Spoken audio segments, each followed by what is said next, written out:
Just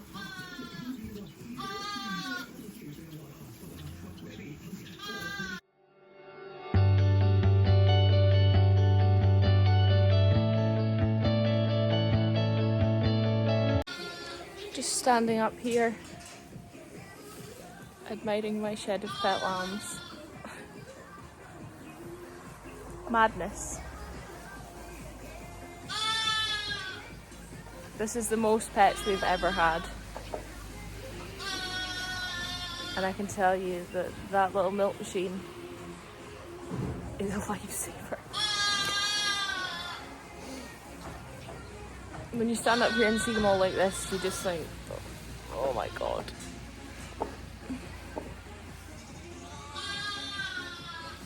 But we scanned a hell of a lot of triplets. We knew we were going to have a hell of a lot of pets.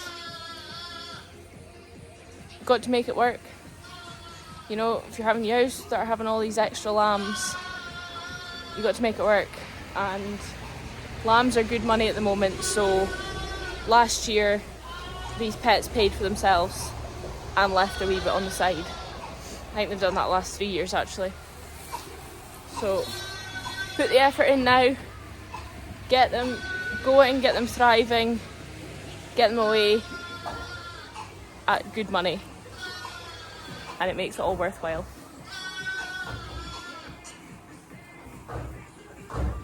This is just what we do. I know a lot of you will be watching this and thinking you are absolutely insane. Sometimes I think that myself. But this is just what we do. This is what works for us at the moment. So I'm just sharing it. We have the final two. And this one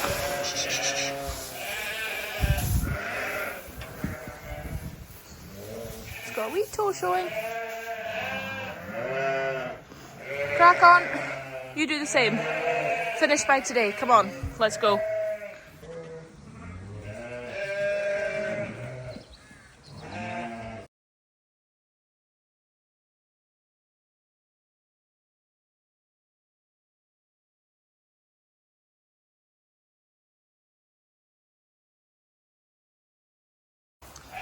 Finishing off lambing 2024 with a big swollen head. Big single. She must have had it stuck in her pelvis for a minty. You can see his eyes are a bit puffy, but that's just swelling, that'll come down. It's a nice big strong lamb. Strong finish to end the lambing.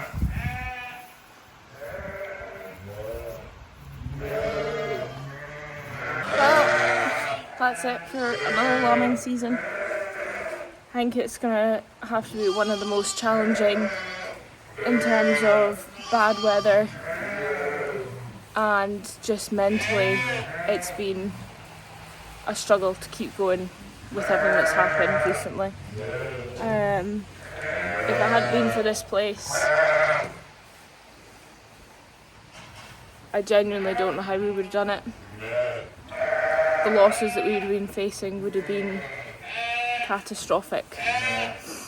That being said, it's had its ups, it's had its downs, but yeah, for now, last year's lambed. I feel all sorts of emotions,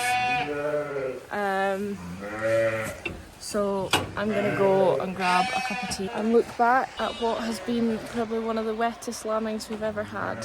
We've had worse weather for a shorter period of time at lambing, but it's the constant this year, months after months of this, and that's us nearly into May and we've still got it. Calving also finished this morning, so the last one calved overnight, so that's everything for just now until autumn calving, which starts in August. So yeah, we'll take a bit of time, look back at how it's been, both calving and lambing, have a discussion, see what's good, see what's bad, see what needs to improve. So, as you know, Davey's up lambing in the hills at the moment. Yep, it's still raining. It's a freezing cold wind. He's away around stuff. outside. You see obviously lambs outside. I'm hiding in the shed here, so he's got a few pens set up here with a few different yows in them. So I'm just away to check their water, give them silage, check all the lambs are nice and full and happy. And yeah, see what else he has to take inside, because as I say, it is a miserable night. It's so cold and wet. So anything that looks slightly dodgy, he's just going to take in. We are obviously limited for space. This is the only space he has, but hopefully there won't be too many. But it is grim out there. Because we're a lot higher up as well, it's obviously a lot colder. I'm just going to shut these doors and hide in the shed.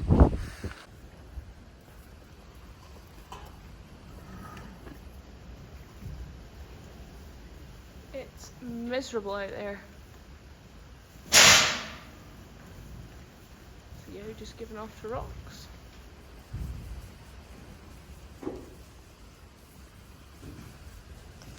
So Davey's getting some nice strong lambs here.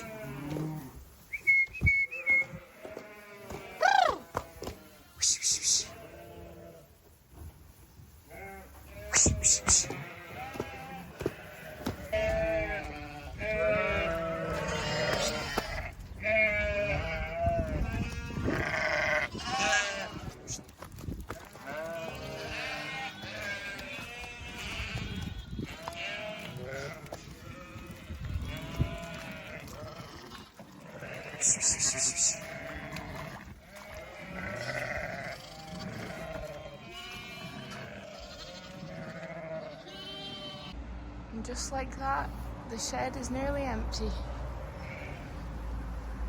Davey's got a few down that end, he's still lambing these ones here. So you'll see as well that we've obviously taken down half the pens.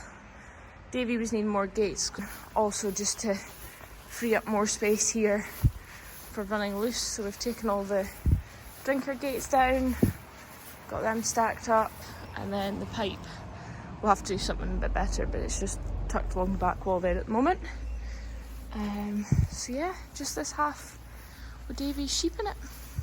It's really strange seeing the shed like this, having half the lambing gates down, you know, the big open space again.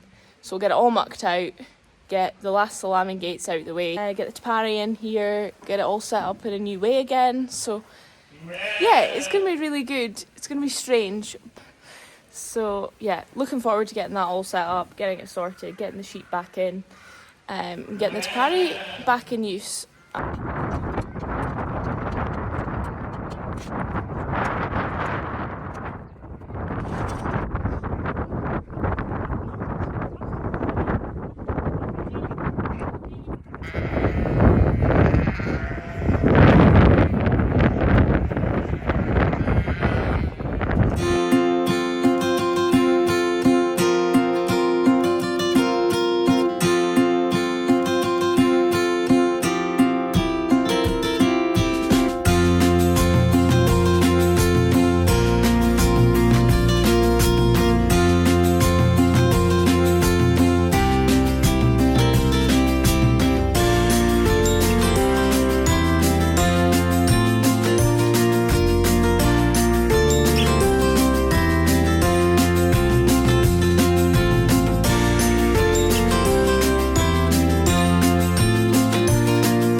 Also getting their ovivac jab, and then straight back out to grass with the runners.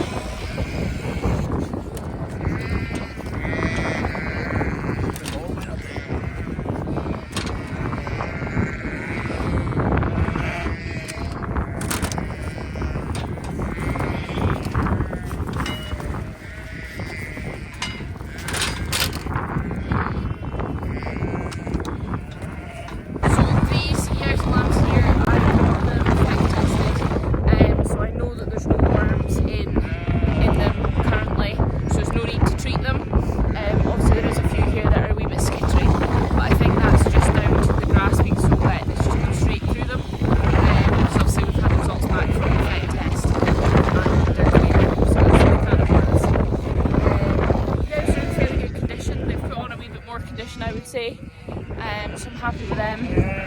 Lambs are looking really not too bad either, so yeah, just a quick job.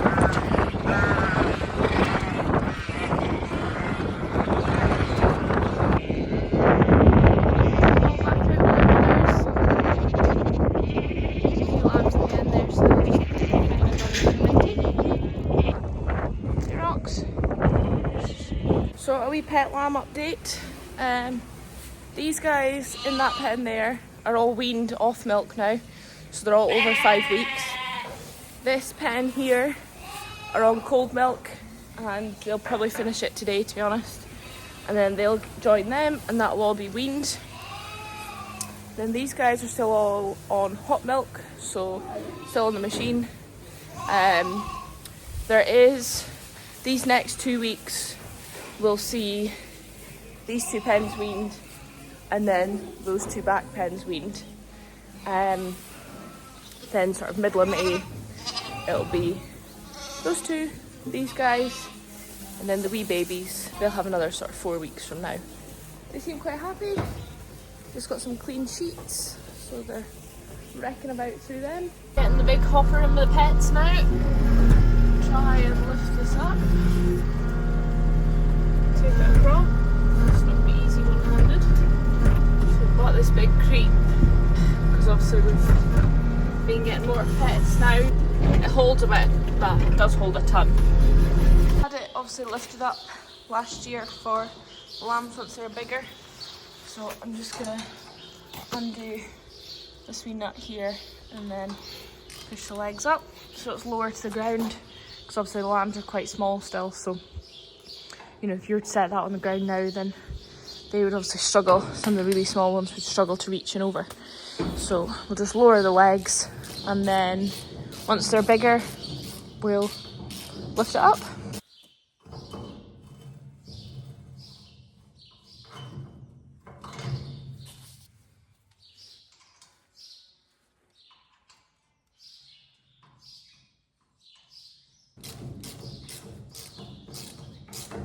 All done. So I'm now just gonna go and get a ton of creep, put it in over, set it in with the pets. Truck's called 159 on Radio 1. And we are... So I'm just trying to work out where to put this feeder. So obviously we need it to be somewhere that we can just drive in with a loader and lift a bag of cake and over. So it might work if I just drop it there, and I'll extend the gates out slightly. I'll just need to watch my height for getting in with the bag, for getting under and then up high enough. So I'll need to have it quite far down, I think. But yeah, let's get it in place and let's keep these guys happy. Repetition. 5, 4, 3. Just shut the pets back to keep them out of the way so they don't get in the road.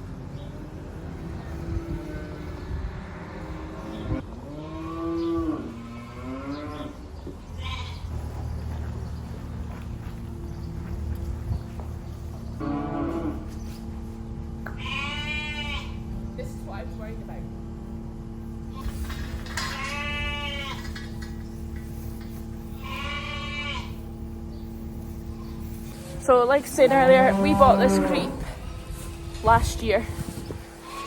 I want to say it was like £1,500. Honestly can't remember.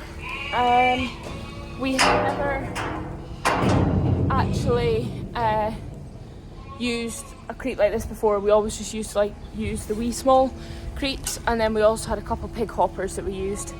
Worked well because we only ever had like 80 odd lambs max, whereas last year we had 180, so we knew we were gonna have to do something. And then this year we've got over 200 and 220, I think Sarah counted last.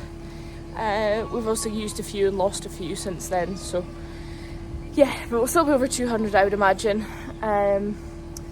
So we'll have to try and think about what we're going to do this year. But it was really good last year. It lasted them, you know, it kept them going for a few days when they were really onto it, so it saved a lot of buckets. Just tote bag in over, load it, shut the lid, check it every day, make sure it's still flowing. Happy days. I think they're coming in around, I want to say like 340, 350 a tonne at the moment. I'm really not sure. Obviously the more you take, the cheaper it becomes. But I am thinking this year about maybe getting it blown into the towers.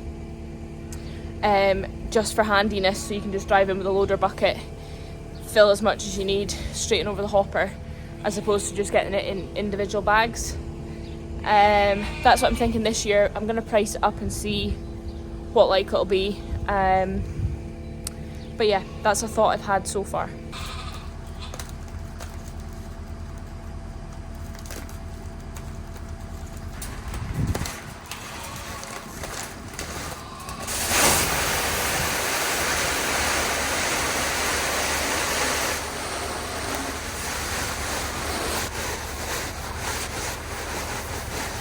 I know you could move it side to side, but it does worry me because obviously the lid is quite up and down, so you need the bag up high so it doesn't catch on the side, and when you start to move the bag, obviously you need it up above that, so you'd have to lift this up, and then if you're not careful, obviously it keeps flowing and it spills out over, and then you've got a lot of bucketing to do. So I like to just sort of work my, I'll jump in over in a minute and push it over the other side, but for just now I just like to fill this side back in that, because you've got a bit more control. I won't lie, she needs to be completely empty to be able to hold a tonne, or just over a tonne, however they bag it, but yeah, she's a tight squeeze, I'll give them that.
Just up giving Davey a hand again, so it's been quite a nice day actually, so he's managed to get a lot of this out. So just got a few twins that he's still just keeping an eye on, or he maybe just brought in today, or like last thing tonight. Just give him a few hours inside, and then he goes round the fields and checks everyone, and then takes in if he has to, or just make sure everyone's fine for the night. Well, that's it for this one. Thank you as always for watching. I hope you've enjoyed it. I'm just back home. I'm gonna go grab some tea. The rain is just about to come on as well. And we'll see you in the next one.